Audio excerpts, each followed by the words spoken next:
दोस्तों नमस्कार, मैं कमलेश कुमार, कमलेश 1230 में आपका स्वागत है। दोस्तों, भारतीय जनता पार्टी की तीसरी बार सरकार बनी है और प्रधानमंत्री नरेंद्र मोदी को एक बार फिर से सत्ता हासिल हुई है। तीसरी बार वो प्रधानमंत्री पद की शपथ ले चुके हैं। उनके साथ कैबिनेट मंत्रियों की भी शपथ हो चुकी है और बताया जा रहा है कि लगभग 5 पूर्व केंद्रीय मंत्री ऐसे हैं जिनको पदभार जो है पूर्ववत ही है, उनके में बदलाव नहीं किया गया है। जैसे नितिन गडकरी साहब हैं और अमित शाह जी हैं, राजनाथ सिंह हैं, निर्मला सीतारमण हैं। तो ऐसे लोगों के विभाग में कोई परिवर्तन मोदी सरकार ने फ़िलहाल इस बार में नहीं किया है। इसी के बीच जो है 9 तारीख को मोदी जी की शपथ हुई है। 9 तारीख को सभी कैबिनेट मंत्रियों की शपथ हुई है। राष्ट्रपति द्रौपदी मुर्मू जी ने सभी की पद और गोपनीयता की शपथ दिलाई है। और 10 तारीख को मोहन भागवत सरसंघचालक जो हैं मोहन भागवत, उन्होंने एक बयान जारी किया है। उन्होंने कहा है कि मोहन भागवत वही हैं जिनको आए दिन एक तमाम लोग कयास लगाते रहते हैं कि भारतीय जनता पार्टी की जो सरकार है वो आरएसएस चला रही है और आरएसएस के प्रमुख है मोहन भागवत इसमें। और मोहन भागवत का एक बयान आया है क्योंकि वो भी चुनाव के परिणाम से लगता है हिल गए हैं, क्योंकि चुनाव का परिणाम जिस तरह से आया है उस तरह से अगर 200 सीटों पर एनडीए या भारतीय जनता पार्टी सिमट जाती तो एनडीए की सरकार बनना मुश्किल हो जाता। तो इस बात का ख्याल रखते हुए मोहन भागवत ने बड़ी बारीकी से, बड़ी चालाकी से अपनी बात को रखा है। और फिलहाल क्या कहा है उन्होंने, मैं आपको ये सुनाता हूँ। दैनिक भास्कर की खबर के अनुसार जो है मोहन भागवत ने कहा कि जो मर्यादा का पालन करते हुए कार्य करता है, गर्व करता है किंतु लिप्त नहीं होता, अहंकार नहीं करता, वही सही अर्थों में जो है सेवक कहलाने का अधिकारी है। उन्होंने कहा कि जब चुनाव होता है तो मुकाबला ज़रूर होता है, इस दौरान दूसरों के पीछे धकेलना भी होता है, लेकिन इसकी एक सीमा होती है। यह मुकाबला झूठ पर आधारित नहीं होता है। भागवत ने मणिपुर की स्थिति पर कहा कि मणिपुर 1 साल से शांति की राह देख रहा है। बीते 10 साल से राज्यों में शांति थी, लेकिन अचानक से वहाँ गन कल्चर बढ़ गया। जरूरी है कि इस समस्या को प्राथमिकता से सुलझाया जाए।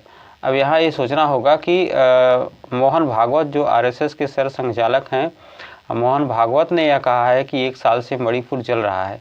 अब सवाल ये उठता है कि यदि सरसंघचालक को ये 1 साल से पता है कि मणिपुर 1 साल से जल रहा है, तो क्या आपके प्रधानमंत्री नरेंद्र मोदी अथवा गृह मंत्री अमित शाह को ये पता नहीं है कि मणिपुर जल रहा है? शांति व्यवस्था अभी तक कायम क्यों नहीं की गई? ये सबसे बड़ा सवाल उठता है। फिलहाल सरसंघचालक जो है मोहन भागवत ने कहा है कि अब इसको जो है इस समस्या को प्राथमिकता से लेना पड़ेगा। मोहन भागवत के भाषण की 5 खासी बातें हम आपको बताते हैं। लोकसभा चुनाव खत्म होने के बाद बाहर का माहौल अलग है। नई सरकार बन गई है, ऐसा क्यों हुआ? संघ को इससे मतलब नहीं है। संघ हर चुनाव में जनमत को परिष्कृत करने का काम करता है, इस बार भी किया, लेकिन नतीजों के विश्लेषण में नहीं उलझता। लोगों ने जनादेश दिया, सब कुछ उसी के अनुसार होगा। कैसे संघ इसमें नहीं पड़ता। दुनिया भर में समाज में बदलाव आया है, जिससे व्यवस्थागत बदलाव हुए हैं। यही लोकतंत्र का सार है। दूसरा, उन्होंने कहा कि जब चुनाव होता है तो मुकाबला ज़रूरी होता है, इस दौरान दूसरों को पीछे धकेलना भी होता है, लेकिन इसकी भी एक सीमा होती है। यह मुकाबला झूठ पर आधारित नहीं होता है। लोग क्यों चुने जाते हैं? संसद में जाने के लिए, विभिन्न मुद्दों पर आम सहमति बनाने के लिए। हमारी परंपरा आम सहमति बनाने की है। संसद में 2 पक्ष होते हैं, क्यों होते हैं? ताकि किसी भी मुद्दे के दोनों पक्षों को संबोधित किया जा सके। किसी भी सिक्के के 2 पहलू होते हैं, वैसे ही हर मुद्दे के 2 पहलू होते हैं।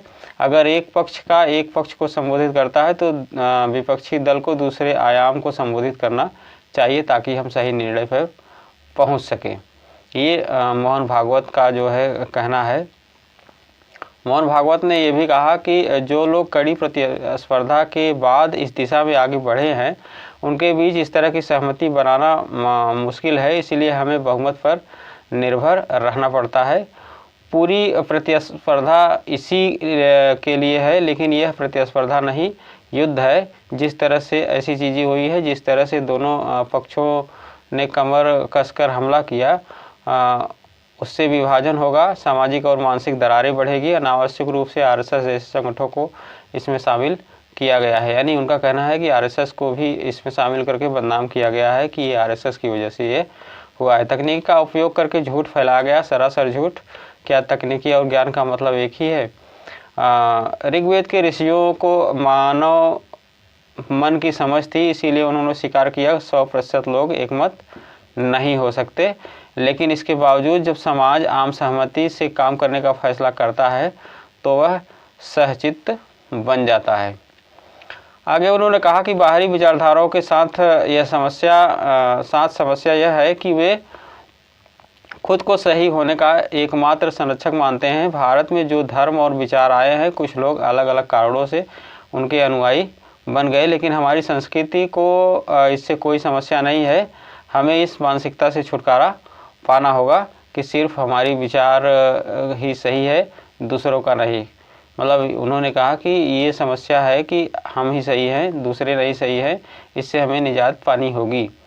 जो व्यक्ति अपने कर्तव्यों का पालन करते हुए मर्यादा की सीमाओं का पालन करता है, जो अपने काम पर गर्व करता है फिर भी अनासक्त रहता है, जो अहंकार से रहित होता है, ऐसे व्यक्ति वास्तव में सेवक कहलाने के हकदार हैं। उन्होंने कहा कि हम प्रकृति के विजेता नहीं हैं, हम उसका एक हिस्सा हैं। हमें उसका पोषण करने का ध्यान रखना होगा, उसके अनुसार विकास मापदंड तय करने होंगे। मोहन भागवत का ये कहना है। आगे उन्होंने कहा कि डॉक्टर अंबेडकर जी ने कहा था कि किसी भी बड़े परिवर्तन के लिए आध्यात्मिक कायाकल्प आवश्यक है। हजारों वर्षों के भेदभावपूर्ण व्यवहार के परिणामस्वरूप विभाजन हुआ है, यहाँ तक कि किसी प्रकार का गुस्सा भी। हमने अर्थव्यवस्था, रक्षा, खेल, संस्कृति, प्रौद्योगिकी जैसे कई क्षेत्रों में प्रगति की है।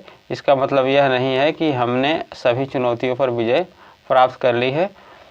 पूरा विश्व चुनौतियों से मुक्ति के लिए किसी न किसी रूप में प्रयास कर रहा है और भारत ही इसका समाधान दे सकता है। अपने समाज को इसके लिए तैयार करने के लिए स्वयं सेवक संघ शाखा में आते हैं। और मोहन भागवत ने एक और मुद्दा छेड़ा है, एक और मुद्दे पर बात की है। वो सबसे बड़ा मुद्दा है आरक्षण का। अभी तक आरक्षण पे तमाम बातें मोहन भागवत ने कही है, लेकिन 10 जून को जो बातें कही है वो ये दर्शा रही है कि इनकी भी दो चरित्र हैं, क्योंकि आरएसएस कभी भी आरक्षण का समर्थक नहीं रहा है। ये इतिहास गवाह है इसका, जो है आरएसएस कभी भी आरक्षण का जो है पोषक वो नहीं रहा है, समर्थक नहीं रहा है। राष्ट्रीय स्वयंसेवक मोहन भागवत ने 28 अप्रैल को कहा था कि संघ ने कभी भी कुछ खास वर्गों के दिए जाने वाले आरक्षण का विरोध नहीं किया। मतलब इस तरह की बातें भी बड़ी बारीकी से आरएसएस कह जाता है।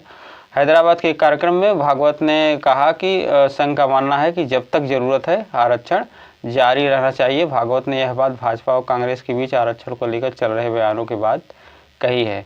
यानी कि जो भारतीय जनता पार्टी और कांग्रेस के बीच जो कटाक्ष चल रहे थे कि कांग्रेस कह रही थी कि ये लोग आरक्षण समाप्त कर देंगे और भारतीय जनता पार्टी कह रही थी कि नहीं, ऐसा कुछ नहीं है, हम आरक्षण के खिलाफ बिल्कुल नहीं है।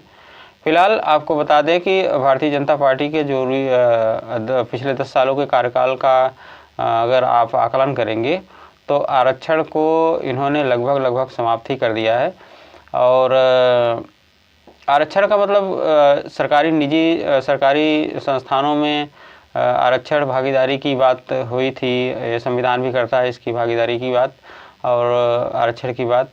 परंतु मोदी सत्ता दूसरी बार जब आई थी तो वो जो है अहंकार में इतनी चूर थी कि सभी सरकारी संस्थाओं को जो है प्राइवेट करने का मन बनाया था और काफ़ी कुछ प्राइवेट किया भी जा चुका है।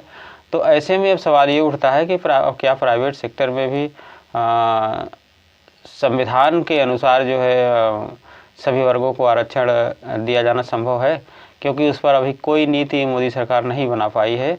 और यही सबसे बड़ा जो है डर SC ST OBC और माइनॉरिटी को लोगों को सताया जा रहा था कि क्या मोदी सत्ता जो है आरक्षण का इसी तरह से कि आरक्षण की अवहेलना करता रहेगा, क्या आरक्षण को सिर्फ कागजों तक सीमित या संविधान तक ही सीमित रह जाएगा।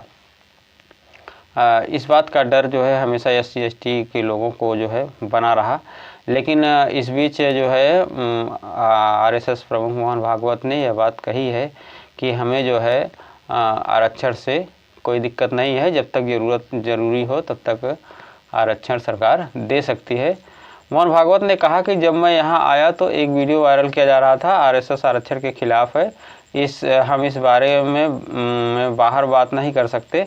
अब यह पूरी तरह से झूठ है। संघ शुरू से ही संविधान के अनुसार सभी आरक्षणों का समर्थन करता रहा है, जबकि ये बात जो है सरासर गलत है। मोहन भागवत ने ये भले ही कहा हो, लेकिन ये बात सरासर गलत है। इतिहास गवाह है कि RSS ने हमेशा आरक्षण का विरोध किया था। फिलहाल इस वीडियो में इतना ही। यदि हमारे चैनल को सब्सक्राइब नहीं किया है, सब्सक्राइब करके बेल आइकन जरूर दबाएं। तब तक के लिए नमस्कार।